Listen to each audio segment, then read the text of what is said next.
नमस्कार मु सुप्रिया। बिहार वैशाली एक मामला को नहीं आज ढेर चर्चा होची। सामाजिक गणमाध्यम रे समस्ते एक चित्र देखिकिरी केउ पटरे निजर प्रतिक्रिया देबे ताहा भाबी पारु नाहंती। कथाटी हला बिहार वैशाली जिल्ला रे 34 वर्ष तळर एक मामला पई प्राय 84-85 वर्षर वयस्कंकु दोषी साब्यस्त करा जायछि एवं अधा नई जाउथबा अंटा सहित दुई जनक सहारे दुई युवकंक सहारा रे सीए जाउछंती तांकर दंड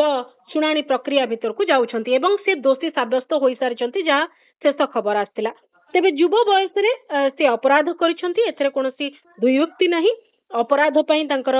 जहा दंड विधान देश रे रहिछि से कथा भी रहुछि किंतु 93 रो अपराध पई जेतेबेले 2026 रे दंड विधान रो कथा आसुछि अनेक गुडिये प्रश्न सृष्टि होछि। ए संपर्क रे हमें अधिक आलोचना करिबा वरिष्ठ आईनजीवी सिद्धार्थ दास रहिचंदे आम सहित। सिद्धार्थ दास स्वागत करुछि आलोचना को।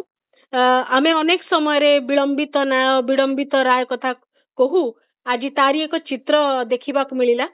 एभली घटना काहे की देखंतु जे king can do no wrong एबे भी सेटा प्रिवेल अछि भारत स्वाधीन होर ढेर वर्ष परे। कथा होछि जे जने जने जदी 36 वर्ष से अपराध कला से कहीं कि आ भितर आपनकर जतिक वर्ष हलानी से विषय कहीं त्वरित न्याय हो पारानी। आपण देखिए जे सुप्रीम कोर्ट आरंभ कर समस्त कोर्ट कहते जे जमती त्वरित न्याय हो एवं जदि दोषी दंड पाए से दंड पाऊ प्रमाण जदि मिलूँ जदि प्रमाण न भाव खलास कर दिया जाए। किंतु एटी देखा जाउछि जे 36 वर्ष परे तांकर कौन भूल थिला जे सीए 36 वर्ष कहीं कोर्ट बारंडा को दौड़िले जहा कहा था तांकर चप्पल घोरी हो गला किंतु से कथा को विचार को निया गलानी। जदि बा आमे कहि परिबा आमे जानिनु कोन एविडेंस थिला बा कोन प्रमाण थिला साक्षी माने कोन कहिथिले कोन कोर्ट तक जेतले चार्जशीट देला कोन सो डॉक्यूमेंट देथिला कोन कार स्टेटमेंट थिला से तो आमे जानिने। एति कथा करे जे विचारपति कहला कथा जे जदि से लोक को वर्तमान 36 वर्ष पर से न्याय पाउची जदियो तांकू देखो आपण दंड जो माने पाउछन तांकू मध्ये गोटे जदि से फास्ट अफेंडर हेथिबे तांकू गोटे प्रोबेशन ऑफ अफेंडर एक्ट अनुसार छड़ा जाए एवं जे आपण सेठी माने रिपोर्ट मगा जाए जे माने भितर जो 36 वर्ष भितर तांकर किछि परिवर्तन हेछि कि नाही एवं से माने आउ से पर क्रिमिनल एक्ट करूचंती कि बा रिपीट करूचंती कि ए सब गोटे रिपोर्ट मागिया कथा मु जानि ने कोन रिपोर्ट मागिछन नाही। जदियो भी रिपोर्ट आसला जे नाही से किछि अपराध करचंती ताहाले तांकू ए जो 36 वर्ष तातिर किछि दिन किछि वर्ष बोले से जेल ले थिबे बेल फेल पाइ न थिबे ऐसे तांकर कोन भूलला से काहे कि आपनकर कोर्ट को दोली अलग प्रकार जे 93 रे एमाने 4-5 जण मिसिकरी गोटे प्राणघाती आक्रमण करूछंती जहाकू सेही मामलाटी चलीची। एतिकी वर्ष भितरे अन्य 4 जनकर मृत्यु होई सारिची आ जणी अभियुक्त रहितिले जी आज दोषी साब्यस्त होइछंती तांको बयस प्राय 84-85 वर्ष। हाँ मु तो ठीक से कथा कहूची जे आंको भितरु आपन 4 जण अभियुक्त थिले आपन जोटा कहउछन से अटेम्प्ट टू मर्डर जदि आज का दिन देखिबा से अटेम्प्ट टू मर्डर रे तांको मैक्सिमम 10 वर्ष दंड हितांता। जदि आपन पुराना जो को देखिबा जो Bengal court Indian penal court रे ताको आपन 10 वर्ष दंड थिला एवं ये जो आपन देखिया था जे जो विचारपति ताको आ भितरे ताके प्रथम कर्तव्य थिला जेहेतु ये 36 वर्ष तळे राय भाउची तेनु सीए गोटे गोटे प्रोविजन ऑफ अफेंडर एक्ट को पचाते बा गोटे निर्देश देते तल कोर्ट को जे आ भितर से किसी परिवर्तन होती कि आ भितर तांकर किसी गोटे क्रिमिनल एक्टिविटी से करूचंती कि एवं तांकर से माने तांकर गाँ हो तांकर अन्य जगह हो से केमती लोक व्यवहार करचंती ये रिपोर्टटा आनिया कथा एवं जदि भी ये रिपोर्ट से आनी नांती से जदि विलंबित ना हैला तांको काहे एते दंड दिया जे तांको हुए तो जदि कहते जदि देखाइते तांको तो गोटे गोटे गोटे प्रोबेशन अफेंडर एक्ट अनुसार छाड़ दी था एवं प्रोबेशन अफिसर को कहते जे ये जो दंडादेश जो है आम छाड़ी दि जाऊँ से देखो से किसी आउ किसी क्रिमिनल एक्ट करचंती कि ये दंड देला परे तापर जब आसता हुए तो आम कहते ना लोकर एत वर्ष है तार से जो माने अपराध मामला करुचंती अपराधिक କିଛି କାମ ବି କରୁଛନ୍ତି ଏ କଥା ସେ ନ କରିକି ହଠାତ୍ କରି ଗୋଟେ ଲୋକକୁ ଯଦି ଦଣ୍ଡ ଦିଆହେଲା ତାହେଲେ ଭାରତ ବର୍ଷରେ ନ୍ୟାୟ ପ୍ରକ୍ରିୟା କାହିଁକି ଏତେ ଶୀଘ୍ର ହଉନି? କଣ ପାଇଁ ସୁପ୍ରିମକୋର୍ଟ କହୁଛି ବାରମ୍ବାର ଏବଂ ବିଭିନ୍ନ ରାଜ୍ୟର ହାଇକୋର୍ଟ କହୁଛି ଆପଣ ତା ସହିତ କିଛି ଶୁଣନ୍ତି ପୋଲିସ ଆସୁନାହାନ୍ତି କେତେବେଳେ କେତେବେଳେ ଡାକ୍ତର ଯେହେତୁ attempt murder court attempt murder case ନିହାତି ଭାବେ ସାକ୍ଷୀ ଛଡା ଡାକ୍ତର ଜଣେ ନିଶ୍ଚିତ ଭାବେ ଥିବେ କାହିଁକିନା ଡାକ୍ତର ତାଙ୍କୁ ଯୋଉମାନେ ଯିଏ ଇଞ୍ଜୋର୍ଡ ହେଇଥିଲେ ତାଙ୍କର ଇଞ୍ଜୁରୀ ରିପୋର୍ଟ ଦେଖିବା କଥା ଏବଂ ଦୁଇରେ ହେଲା ଯେ ପୋଲିସ ତଦନ୍ତ ଆଉ ଗୋଟେ ଆପଣ ବଡ କଥା ହେଲା ଯେ ଏଇ ଭିତରେ ଯଦି ଜଜ୍ ତାଙ୍କର କିଛି ରିପୋର୍ଟ ମାଗିଥାନ୍ତେ ମାନେ ହୁଏତ ସେଟା ଗୋଟେ ମାନେ କଣ କହିପାରିବା ଯେ ଗୋଟେ ରିପୋର୍ଟ ମାଗିଥାଏ ଯେ ଆଙ୍କର କଣ ହେଇଛି ପରିବର୍ତ୍ତନ ହେଇଛି ଏସବୁକୁ କିଛି ନ ଦେଇକି ଯଦି ଆମେ ପୁଣି ତାଙ୍କୁ ଦଣ୍ଡାଦେଶ କରିବା ତାହେଲେ ମୁଁ ଭାବୁଛି ଯେ ଏଇଟା କଣ ସମସ୍ତଙ୍କ ପାଇଁ ହଉଛି ନା ଗୋଟେ ମଳିମୁଣ୍ଡିଆ ଲୋକ ବୃଦ୍ଧ ଲୋକ ପାଇଁ ହଉଛି? ଯଦି ଏଠି ଆମ ଦେଶରେ ଯୋଉମାନେ ପଇସା ଅଛି ଯୋଉମାନେ ବଡ ବଡ ଓକିଲ ଅଛନ୍ତି ସେମାନେ ପ୍ରମାଣ ଥିଲେ ମଧ୍ୟ ତାଙ୍କୁ ଗୋଟେ ଆପଣଙ୍କର ଯୋଉ ଆମର ଇଏ ଅଛି ଯୋଉ ଆଇନ ପ୍ରକ୍ରିୟା ଅଛି ଖସୁଛନ୍ତି। ତେଣୁ ଏଇଟା ଗୋଟେ ଯଦି 36 ବର୍ଷ ମୁଁ କହିବା ଯଦି ବି ତାଙ୍କ ଯଦି ଦଣ୍ଡ ଦେଲେ ସେଥିରେ ଆମେ କିଛି ମତନି କିନ୍ତୁ ଦଣ୍ଡ ଦେଇକି ତାଙ୍କୁ ସାର୍ ଯଦି ଦେଶର କୌଣସି ବି ଲୋକ କାହାକୁ ମରଣାନ୍ତକ ଆକ୍ରମଣ କରିବ କିଏ ମନା କରିବ ଯେ ତାକୁ ଦଣ୍ଡ ଦିଆ ନ ଯାଉ ବୋଲି କିନ୍ତୁ ଦଣ୍ଡ ଦିଆଯିବ। ଆଜି ଗୋଟିଏ ଏମିତି ସମୟ ହେଇଯାଇଛି ଏତେ ବର୍ଷ ବିତି ଯାଇଛି ଯୋଉଠି ଆମେ ଯିଏ ଦଣ୍ଡ ପାଇଛି ତାର ଅସହାୟତା ଦିଗଟା ଆମ ଆଖି ଆଗକୁ ବେଶୀ ଆସୁଛି ତାର ଅପରାଧ ଦିଗ ଅପେକ୍ଷା ନୁହେଁ କି? ନାଇଁ ଆପଣଙ୍କ ଆଖି ଆଗକୁ ଯଦି ଆସିପାରୁଛି ବା ଆମମାନଙ୍କ ଆଖିକୁ ଆସୁଛି ତାହେଲେ ବିଚାରପତିଙ୍କ ଆଖି କଣ କୁହାତ ଯାଉଛି ନା ବିଚାରପତି ତ ସବୁ କଥା ସେ ଦେଖିବେ। ତେଣୁ ଏଇ ଜିନିଷଟା ହଉଛି ଯେ କୋଉ ଆଧାରରେ ତା ରିପୋର୍ଟ ପର୍ଯ୍ୟନ୍ତ ଆମେ ଦେଖିପାରିନୁ ଯେ କୋଉ ଆଧାରରେ ତାଙ୍କୁ ଫେର ଦଣ୍ଡ ଦେଲେ ସେଇଟା ହିଁ ବଡ କଥା। ଯଦି ଏଠି ଆପଣଙ୍କର ବିଭିନ୍ନ ପ୍ରକାରର ଅପରାଧ ହଉଛି ଏବଂ ଅପରାଧୀକୁ ଦଣ୍ଡ ତ୍ୱରିତ ହେଇ କରାଯାଇକି ତାଙ୍କର ହୁଏତ ତାଙ୍କୁ ଖଲାସ କରିଦିଆଯାଇଛି ବା ତାଙ୍କୁ ପନିଶମେଣ୍ଟ କରାଯାଇଛି ଯାହାକୁ ପନିଶମେଣ୍ଟ ସେ ମଧ୍ୟ ଅପିଲରେ ଯାଉଛନ୍ତି କିନ୍ତୁ ଇଏ ଲୋକର ଏଇ ବୟସରେ ଯଦି ତାଙ୍କୁ ଦଣ୍ଡାଦେଶ ହେଲା ସେ ଅପିଲ କୁ ଯିବେ କୋଉଠି ଅପିଲ ପାଇଁ ତାକୁ କାହାକୁ ସାହାଯ୍ୟ କରିବେ ଏସବୁ ତ ଦୟା କଥା। ମୋ କଥାରେ ପ୍ରଥମ ଥିଲା ଯେ ଏତେ ବର୍ଷ ପରେ ଯିଏ ମାମଲା ଲଢୁଥିଲେ ନ୍ୟାୟ ପାଇବା ପାଇଁ ନା ତାଙ୍କୁ ସନ୍ତୁଷ୍ଟି ହେଇଥିବ ନା ଇଏ ପୁରା ଦଣ୍ଡ ଭୋଗିବା ପାଇଁ ଥିବେ କାରଣ 10 ବର୍ଷ ଦଣ୍ଡ ଭୋଗିବା ପାଇଁ ତାଙ୍କ ବୟସ ଯାହା ଅଛି ତାଙ୍କର ଶାରୀରିକ ଅବସ୍ଥା ଯାହା ରହିଛି ସେ 10 ବର୍ଷ ସୁସ୍ଥ ରହିଲେ ତ ଜେଲ ଦଣ୍ଡ ଭୋଗିଥାନ୍ତେ ନା ସେଇ ଅବସ୍ଥା। ମୁଁ ଭାବୁଛି ଏ ବିଚାରପତିଙ୍କର ଯୋଉ ବିଚାର କରନ୍ତି ବା ଯୋଉ ଆମେ ଦେଖୁଛୁ ଗୋଟେ ତାଙ୍କର ମାନେ ବିଚାର ପ୍ରକ୍ରିୟାରେ ଖାଲି ଆମେ ତାକୁ ବିଚାର ପ୍ରକ୍ରିୟାକୁ ଦେଖିଲେ ହବନି ସେ ଯୋଉ ତାର କ୍ରିମିନାଲ ଆଣ୍ଟିସେଡେଣ୍ଟ କଣ ଏବଂ ତାଙ୍କର ବୟସ କଣ ସେ ବର୍ତ୍ତମାନ କେମିତି ଇଏ କରୁଛନ୍ତି ସେଇଟା ହିଁ ବଡ କଥା। ତାପରେ ହୁଏତ ସେ କହିଥାନ୍ତେ ଯେ ଦଣ୍ଡାଦେଶ ହେଲା ତାକୁ ଦଣ୍ଡ ହେଲା କିନ୍ତୁ ତାକୁ ଯାହାକୁ କୁହାଯାଏ ଯେ ତାକୁ କୋର୍ଟ ତାକୁ ଛାଡିଦେଲେ ଯେ ରିପୋର୍ଟ ମାଗି କିନ୍ତୁ ଏଥିରେ ମାନେ ଏଇ 86 ବର୍ଷ ଲୋକଟା କେତେବେଳେ ଘରୁ ଉଠିକି ଯାଇପାରିବନି ସେ କଣ ଆଉ ତାର ଅପରାଧ କରିବ ଯେ ସେ ଯେତେବେଳେ ଅପିଲ କରିବ ବା କଣ କରିବ ତ ନିଶ୍ଚିତ ଭାବେ ଯେତେବେଳେ ତାକୁ ଦଣ୍ଡ ହେଇଛି ମାନେ ସେ ମୁଁ ଭାବୁଛି ମୁଁ ଜାଣିନି ତାଙ୍କ ଷ୍ଟାଟସ ତ ରହିବା କଥା ଯେ ସେ ଜେଲକୁ ଯିବା କଥା ତାକୁ କନଭିକ୍ସନ ହେଇଗଲା ଆଉ ତ ସେ ପୁଣି ଉପର କୋର୍ଟରୁ ଅପିଲ କରିକି ସେ ବେଲ ଆଣିଲେ ବି ହବ। ତେଣୁ ଆମେ କହିବା ଇଏ ଗୋଟେ ମକେରୀ ଗୋଟେ ପରିହାସର ପରିସ୍ଥିତି ହେଇଯାଉଛି ନିଶ୍ଚିତ ଭାବେ ସିଦ୍ଧାର୍ଥ ବାବୁ କିଛି ବର୍ଷ ତଳେ ଆପଣଙ୍କର ମନେ ଥିବ ଆମେ ମଧ୍ୟ ସେଇ ସମୟରେ କାର୍ଯ୍ୟକ୍ରମ ମାନ କରୁଥିଲେ ସେଇ ସମୟରେ ଯୋଉଠି ଆମେ ଦେଖିଲେ 30-35 ବର୍ଷ ତଳର ଗୋଟେ କେସ୍ ଭଉଣୀର ଶାରୀରିକ ଉତ୍ପୀଡନର କେସ୍ ପାଇଁ ବଡ ଭଉଣୀ ଲଢୁଥିଲେ ଏବଂ ସେ ଓଡିଶାର ଗୋଟେ ଉପାନ୍ତ ଅଞ୍ଚଳରୁ ତାଙ୍କୁ ଆସିବାକୁ ପଡୁଥିଲା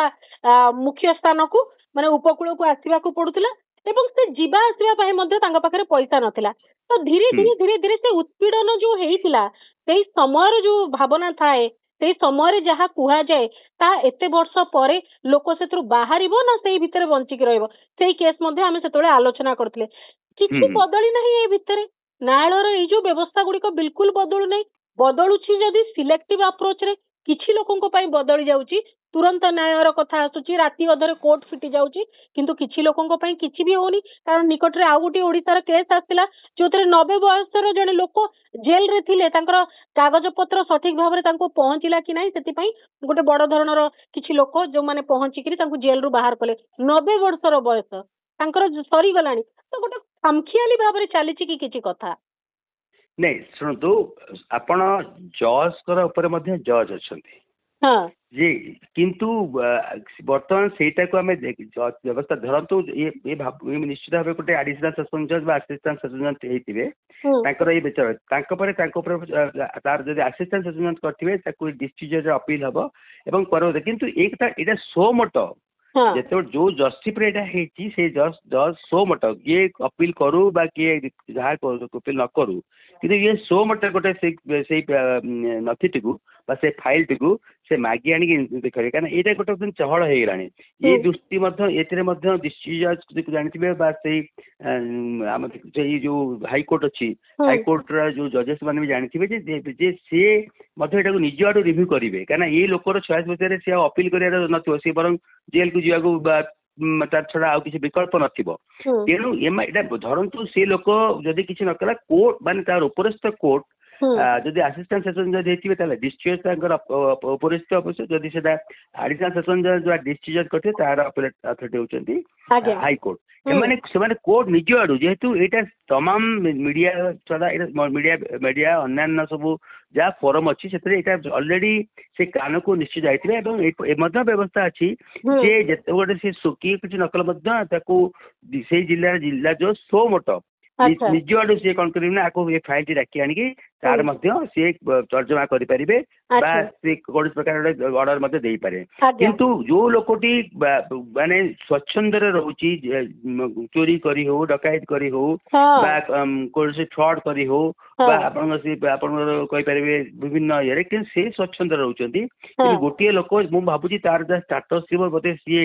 ତା ରୋଜଗାର ବି କିଛି ନଥିବ ତାଙ୍କର ବା ସିଏ ଗୋଟେ କୋର୍ଟକୁ ଅଦାଲତକୁ ଯିବା କ୍ଷମତା ନଥିବ ଆଉ ଅଦାଲତରେ ଓକିଲଙ୍କୁ ପଇସା ଦେବା ପାଇଁ ନଥିବ ତା ବାଦ ଯଦି ତାକୁ ଗୋଟେ ଏତେ ବର୍ଷ ଦଣ୍ଡ ଦିଆଯାଉଛି ତାହେଲେ ଆମେ କହିପାରିବା ଯେ ଇଏ ଗୋଟେ ମାନେ ହାସ୍ୟ କଥା ବା ଇଏ ଗୋଟେ ଅତି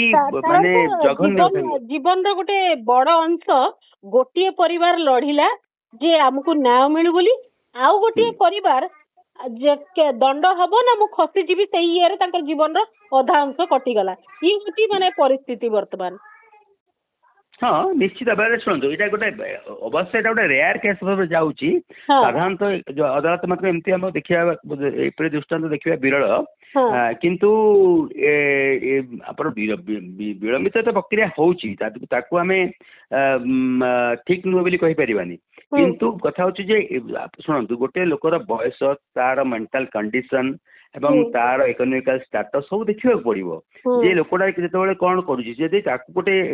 36 ବର୍ଷ ସେ ଯୋଉ ଲଢିବାକୁ ପଡିଲା କାହିଁକି ଲଢିବାକୁ ପଡିଲା ଏଇ ଯୋଉ ବିଚାରପତି ଆଜି ଦଣ୍ଡ ଦେଇଛନ୍ତି ସେଇ ବିଚାରପତିଙ୍କ ମାନଙ୍କ ପାଇଁ ତ ଆଜି ଏଟା ଗଢିଲା ଆଜି ହୁଏତ ସେଟାକୁ